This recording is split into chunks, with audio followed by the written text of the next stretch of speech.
किसी भी पार्टी के दफ्तर में बैठक होती है तो कहा जाता है कि नेताओं को अब जनता तक पहुंचना है, लेकिन जब पार्टी दफ्तर के बाहर बेरोजगार प्रदर्शन करते रहे, बच्चे को गोद में लेकर तपती दोपहरी में नौकरी के लिए पार्टी ऑफिस के बाहर एक बेरोजगार मां रोती रहे और न सुनी जाए, तो जरूरी है दस्तक दी जाए। यह कहानी भी मध्य प्रदेश की है, राजधानी भोपाल की, जहां बीजेपी दफ्तर के भीतर मंथन चल रहा था। बाहर बेरोजगार शिक्षक भर्ती बढ़ाने की मांग करते लाचार दिखे।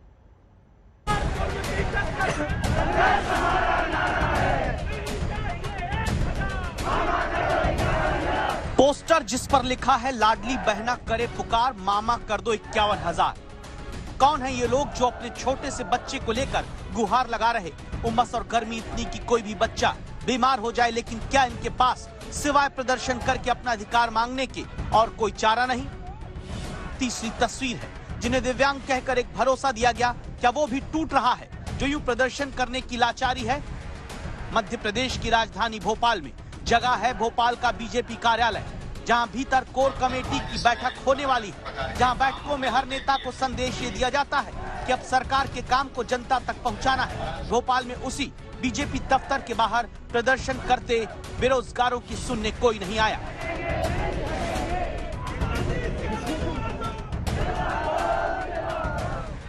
मध्य प्रदेश की राजधानी भोपाल के प्रदेश बीजेपी कार्यालय के बाहर शिक्षक भर्ती परीक्षा के जो अभ्यर्थी हैं वो फिलहाल धरने पर बैठे हुए हैं। ये मांग कर रहे हैं कि मध्य प्रदेश में 51,000 पदों पर जो प्राथमिक शिक्षक है उन पदों पर भर्ती की जाए, क्योंकि इनका मानना है कि लंबे समय से ये भर्तियां जो है ये अटकी पड़ी है। चुनावी साल है तो जाहिर सी बात है जब सरकार बड़ी बड़ी घोषणाएं कर रही है, कई लोगों को जो है नौकरियां मिल रही हैं, तो 51,000 पदों पर भी शिक्षकों की भर्ती हो जाए। कोई नहीं आया गुना से भोपाल बार बार अपने बच्चे को सीने से यूं चिपकाकर संघर्ष करते मांग करती निया राठौर की सुनने, जिनके पास शिक्षा है, डिग्री है, योग्यता है, लेकिन नहीं है तो बस सरकार की तरफ से ये विश्वास कि शिक्षकों के खाली पद भरे जाएंगे। इसीलिए निया अपनी बात कहते हुए संवाददाता रवीश पाल सिंह के सामने रोने लगती हैं। लोग बिल्कुल होपलेस हो चुके हैं, परेशान हो चुके हैं। मामा जी हमारी बात क्यों नहीं सुन रहे हैं? वो हर बार के लिए कुछ ना कुछ कर रहे हैं, जबकि सर पिछले हम 1 साल से यहाँ पर आ रहे हैं। मैं अपने बच्चे को लेकर आ रही हूँ, हम लोग थक चुके हैं।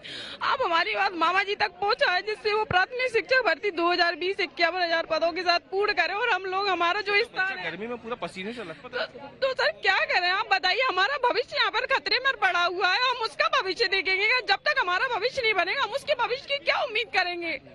सर हम लोग थक चुके हैं।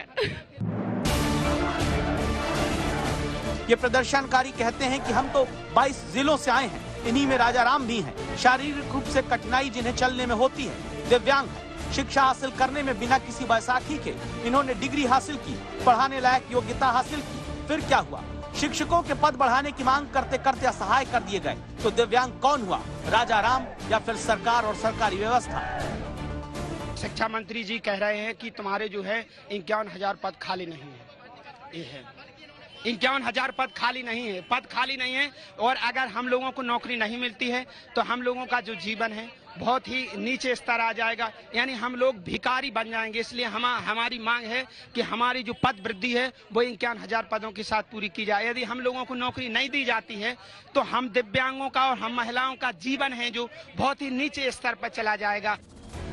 दावा है कि वर्षों बाद मध्य प्रदेश में 2020 में शिक्षक भर्ती निकली थी।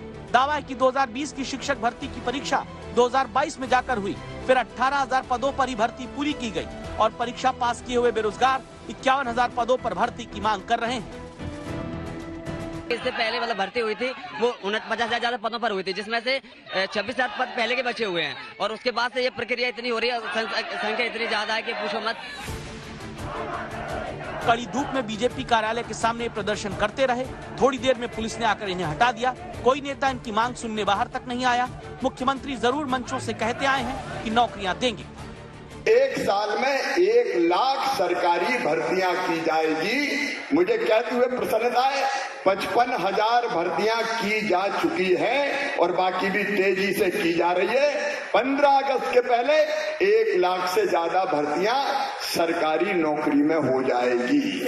आप एक तरफ नौजवानों को सौगात दे रहे हैं झूठी, वहीं आपके भाजपा दफ्तर के बाहर हजारों परिवार जो चयनित शिक्षक हैं नौकरी के लिए आपसे भीख मांग रहे हैं। यदि आप उन्हें नौकरी नहीं दे सकते हैं तो आपने वो परीक्षाएं आयोजित क्यों की थी? तो कितना धोखा देंगे आप प्रदेश की जनता को? बहनों को हर महीने 1000 रुपए देने की लाडली बहना योजना चलाते राज्य में जरूरी है कि खाली पदों को तुरंत भरा जाए, ताकि बहनें किसी भत्ते के भरोसे नहीं बल्कि अपने दम नौकरी पाकर कमाती दिखें, बच्चों को लेकर संघर्ष करने की मजबूरी ना रहे। रवीश पाल सिंह, भोपाल, आज तक।